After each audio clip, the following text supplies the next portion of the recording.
Halo, perkenalkan nama saya Gaisan Zaki Pratama dengan NIM 101222078.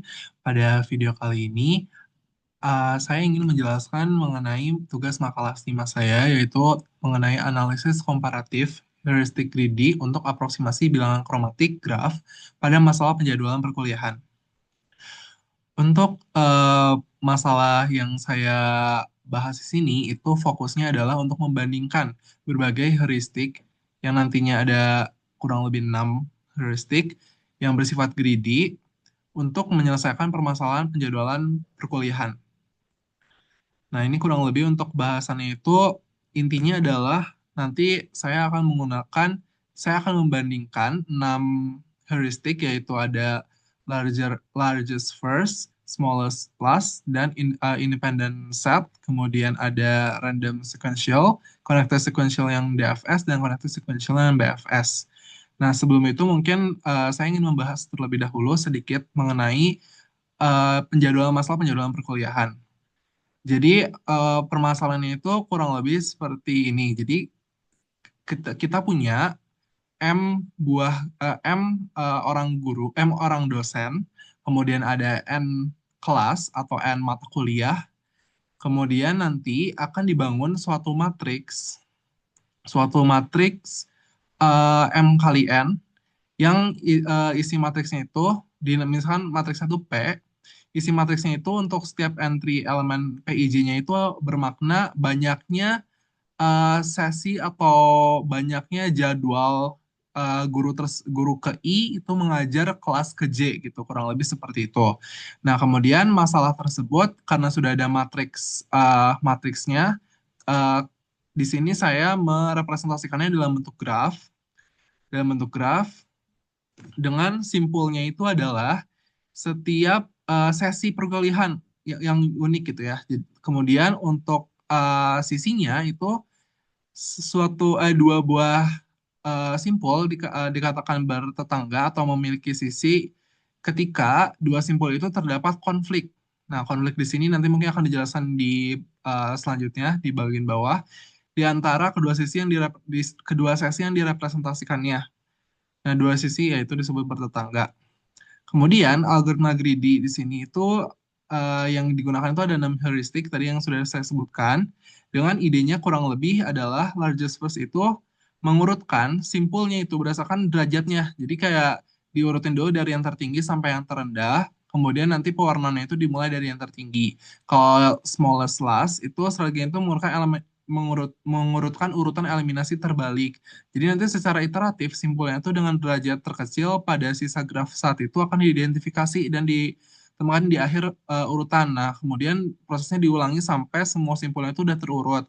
Nah, lalu perwarnaannya dilakukan mengikuti urutan yang telah terbentuk tersebut. Kemudian independent set ini idenya itu menemukan sebuah himpunan independen maksimal gitu ya, kumpulan simpul yang saling tidak bertetangga. Jadi nanti dihitung dulu kayak banyaknya simpul maksimal yang tidak bertetangga baru nanti diwarnai gitu kurang lebih. Kemudian ada random sequential ini ya seperti random biasa. Kemudian ada connected sequential ini melalui pencarian secara mendalam yaitu DFS atau secara melebar yaitu BFS. Nah, bagaimana sih sebenarnya implementasi dan hasilnya itu? Nah, untuk implementasinya sendiri, itu saya mendefinisikan dulu lingkungan implementasinya, yaitu saya menggunakan bahasa Python dengan beberapa library yang digunakan di sini ada NetworkX untuk manipulasi grafnya, kemudian ada NumPy untuk perhitungan operasi numerik, kemudian ada Pandas untuk menampilkan hasil tabel dan diagram, kemudian ada Matplotlib juga, Pandas, tabulat, Matplotlib untuk itunya, dan Seaborn juga untuk ininya. Nah, meskipun saya lebih menggunakan di sini ini ya, Tabulate sama Matplotlib. Nah, tapi Pandas juga ada digunakan. Nah, kemudian untuk proses pemodelan grafnya sendiri itu pertama dibuat suatu data masukannya. Nah, ini tuh di-generate dengan sistem acak gitu ya, random.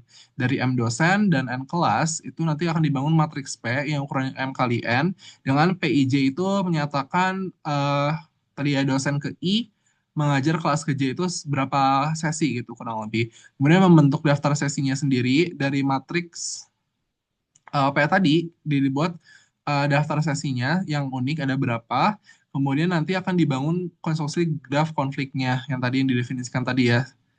Kedua sesi melibatkan dosen yang nah ini konflik itu terjadi jika kedua sesi itu melibatkan dosen yang sama dan kedua sesi itu atau kedua sesi itu melibatkan kelas yang sama. Nah, itu berarti ada konflik gitu ya di antara sesi kuliahnya. Kemudian untuk analisis elemen greedy pada setiap heuristiknya sebenarnya detailnya untuk ada di sini.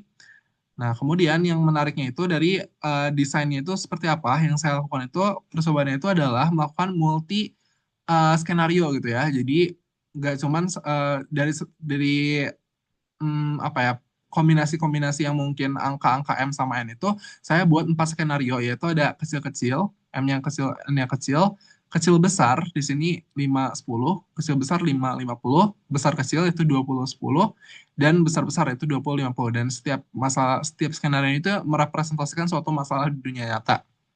Misalkan kalau 5 10 berarti itu skala kecil aja gitu kurang lebih. Kalau kecil besar berarti dia oh berarti dosennya sedikit tapi kelas atau mata kuliah yang harus diajar itu banyak gitu itu beban dosen yang cukup berat gitu ya tanggung jawab dosen yang cukup berat itu salah satu skenario kasusnya. Kemudian yang ketiga ada besar kecil, ini sebaliknya dosennya banyak kelasnya dikit gitu. Kalau yang terakhir ini udah skala besar gitu kayak mungkin di fakultas atau di universitas. Nah, untuk prosedur eksperimennya itu atau prosedur percobaannya itu ada saya melakukan iterasi skenario-nya. Jadi di setiap skenario itu ada 10 iterasi gitu ya, 10 iterasi. Kenapa harus 10 iterasi? Kenapa harus ada iterasi di sini? Karena saya tidak mau apa ya kayak hasil yang didapat itu representasi dari satu kali percobaan doang. Karena di sini tuh ada faktor acakan di pembangkitan matriksnya. Nah, berarti saya mencoba lebih dari satu iterasi itu untuk mendapatkan hasil yang rata-rata gitu. Jadi nggak cuman berlaku untuk satu kasus spesifik, tapi diharapkannya berlaku untuk general gitu. Kemudian dibikin graf konfliknya, kemudian diaplikasikan heuristiknya dan pencarian matriks kinerja. Nah, metrik kinerjanya itu ada dua, yaitu kualitas solusinya, dilihat dari periodenya, jumlah periodenya yang diperlukan, atau bilangan kromatik berarti ya. Kemudian ada efisiensi komputasi juga itu perhitungan waktunya, waktu perhitungannya gitu ya. Nah, terus dilakukan agregasi data sehingga biar nanti dapat dibandingkan. Nah, ini hasilnya kurang lebih untuk ini tabel rata-rata jumlah periode per skenario-nya dan tabel rata-rata waktu eksekusinya. Nah, ini hasil dalam bentuk diagramnya. Mungkin dapat dilihat detailnya ini ya. Yang mungkin menarik itu adalah hasil yang terbagus itu justru adalah hasil yang random. Nah, ini berarti menandakan apa? Menandakan sebenarnya belum ada heuristik yang bagus, yang bersifat greedy ya, yang greedy yang bagus untuk menyelesaikan permasalahan penjadwalan perkuliahan ini, gitu. Nah, itu mungkin hasil yang didapat dari percobaan yang saya lakukan, dan ini merupakan gambaran jadwalnya, kurang lebih hasil jadwalnya seperti ini. Dosen satu akan mengajar kelas 3 di periode satu. Periode satu ini bisa bermakna kayak jam 7 sampai jam 9, jam 7 sampai jam 8, kurang lebih seperti itu gitu ya. Nah, ini, nah mungkin untuk source code-nya diberikan secara singkat aja. Nah, ini kurang lebih ya untuk source code-nya yang saya buat. Nah, ini kurang lebih hasil jadwalnya yang lebih jelas. Nah, ini hasil perbandingannya. Nah, ini untuk yang lebih detailnya, perbandingannya ada di bawah. Nah, mungkin ini ya. Nah, mungkin sekian pembahasan mengenai tugas makalah saya. Terima kasih. Mohon maaf bila ada salah.